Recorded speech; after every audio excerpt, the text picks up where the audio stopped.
ng networking, which is madidiscuss natin more on networking sa course 2. So, success in this business requires that you follow the system, teach the system, and multiply followers of the system. So, kailangan sundan mo yung sistema, tapos ituro mo yung sistema, and then paramihin mo yung gumagamit ng sistema natin. So, network marketing is viral marketing. Spread the virus of hope and dreams. Di ba?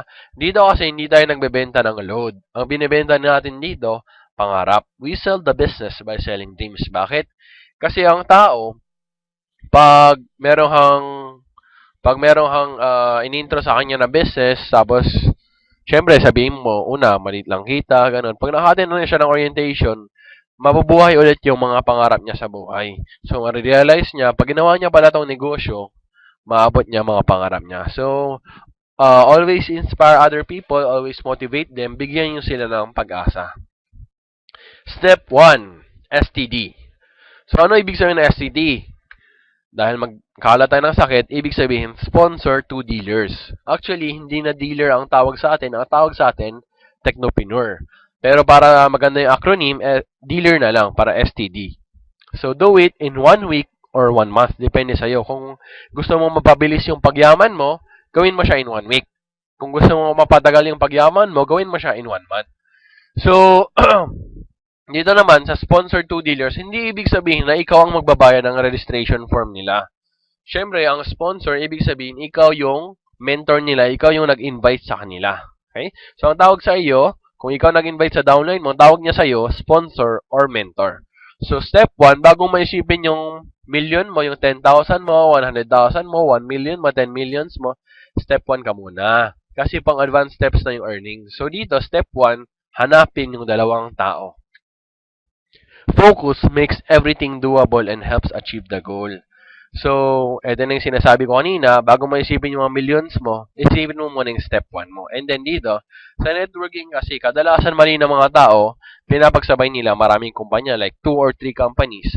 And then sasabihin, focus naman ako sa 3 kumpanya. Ito ang tanong. Kung hindi ka nga maging top earner sa isang kumpanya, paano ka maging top earner sa maraming kumpanya? Di ba? So, isa pang quote about focus, if you chase 2 rabbits at the same time, both will escape.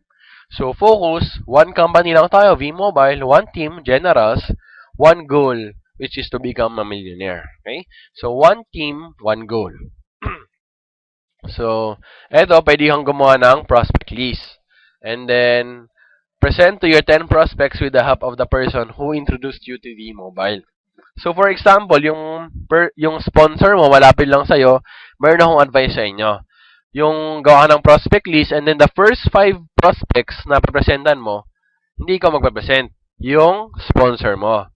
So, pag siya nagpe-present, ibig sabihin, ikaw, makinig ka lang dyan sa gilid, mag-take down notes ka kung ano sinasabi niya per slide. And then, the next 5 prospects mo, yung 6 to 10 prospects mo, is, ikaw mag-present, pero andyan yung upline mo, mag-closing. At saka pagkatapos mo mag-present, tanungin mo kung ano yung mga bagay na pwede mo pang improve. So, step 2, HIV, which is help in venturing. So, help your 2 dealers understand the business, do their own STD. So, eto, understand the business. Pero paano mo sa kanila mapapa-understand ang business kung ikaw mismo hindi mo pa na-understand, di ba? Paano kung hindi mo pa nababasa yung quick guide mo, yung price list mo, paano kung hindi ka pa nakaka-login sa accounts mo online? So, syempre, bago mo maturo, kailangan ikaw muna matuto ka.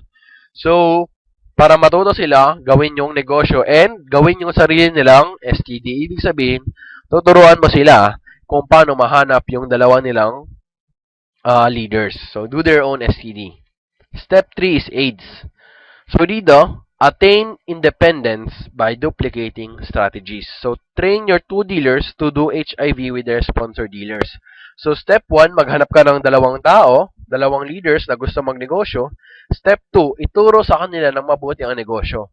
So, ito, i-differentiate natin ang recruiter versus mentor. Ang recruiter, kung ikaw ay isang talamak na recruiter, pagpasok ng kaibigan mo sa negosyo, hinayaan mo na siya. Dahil ni-recruit mo lang siya. Pag ganun ang ginagawa mo, masisira ang pangalan mo. Bakit? Ano yung kakalat ng kaibigan mo? Wala. pinasok na ako sa negosyo, tapos hinayaan na ako. So, very important, after nilang pumasok, turuan mo sila. Ang mentor, yun yung ginagawa. Pagkapasok mo, dyan pa magsisimula ang trabaho niya. Bakit? Tuturuan ka niya kung paano gawin ang negosyo. So, remember, be a good mentor, not a recruiter. And then dito, sa step 3, attain independence by duplicating strategies. Kailangan turuan mo yung dalawang mong dealer na magturo sa kanilang dalawang dealer. So, sa step 1, hanapin mo yung dalawang tao. Sa step 2, you will become a teacher.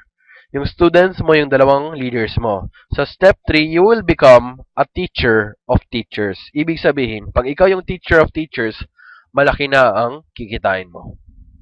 Pero before ka umabot sa ganong stage, kailangan mo muna maging student. Become a student, learn the business, become a teacher, and then become a teacher of teachers. So, quick review of the 3 infectious steps. Paano ba magkalat ng sakit? Step 1, STD. Step 2, HIV. Step 3, AIDS. Earning 1 million in V-Mobile is possible, doable, and achievable. So, make sure you understand the business. Ang nare-recommend nga namin, pagkapasok mo, alam ko, sobrang excited mo na mag-invite. Pero pigilan mo yung sarili mo. For 1 whole week, huwag ka muna mag-invite. Aralin mo muna yung negosyo. Kasi kaya maraming nagfe-fail dahil nag-quit sila. Bakit sila nag-quit? Nung bago pa lang sila, wala ba silang alam sa negosyo, nag-imbita na sila. Kaya pag imbita nila, meron lang konting tanong yung prospect na sobrang dali, pero hindi nila masagot. Like for example, tanong ng prospect sa'yo, paano mag-load? Eh, ikaw, bago ka pa. Hindi mo alam. So, kung sasabihin mo, ay, mahirap pala to. Pero sa totoo lang, hindi siya mahirap. Hindi mo lang talaga alam yung sagot. Hindi ka pa equipped.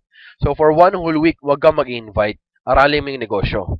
So, do steps 1 to 3, STD, HIV, AIDS, and then earn 1 million in 3 months or 1 year. So, bakit 1 year to? Siyempre, 1 year to, pag hinanap mo yung, pag nag-start ka, STD in 1 month. And then, tinuruan mo rin sila ng STD in 1 month. So, pwede kang maging millionaire in 1 year. Or, pwede kang maging millionaire in 3 months. Paano? Pag ginawa mo yung STD in 1 week. So, depende sa'yo kung kailan mo gusto maging millionaire, 3 months or 1 year. So, bago tayo matapos, meron akong assignments na ibibigay sa inyo. Number 1, make your prospect list. Lahat ng kakilala mo, lahat ng K mo sa buhay. And then aim for 100 people. So, number 2, have your own flip chart or clear book. Sorry. Para dala-dala mo yung presentation mo kahit saan. And then, bago ka matulog, reviewin mo yung clear book mo. Tapos, pag matutulog ka na, ilagay mo sa yan ng unan mo. Pagkagising mo, reviewin mo ulit. Tapos, focus ka doon sa power of 2 and power of 4. Tingnan mo. 2 o 3 o 4 na tao lang ang kailangan mo para yumaman. Gawin mo na agad. Okay? So, read and understand the quick guide. So, kadalasan kasi questions sa mga bagong tipis, nasa quick guide lang po. Explore and study your online accounts, which is loadextreme.ph and myalex.biz. So, attend Course 2 training. So, yun lang po muna sa ngayon. Course 1 training is a very basic for mga baguhan sa business. So, dito lang po tayo nagtatapos. For more info, pwede nyo i-check yung FB group natin, but you must be a Generals team member. So, Generals team sa FB group, marami na tayo doon, 2,000 plus.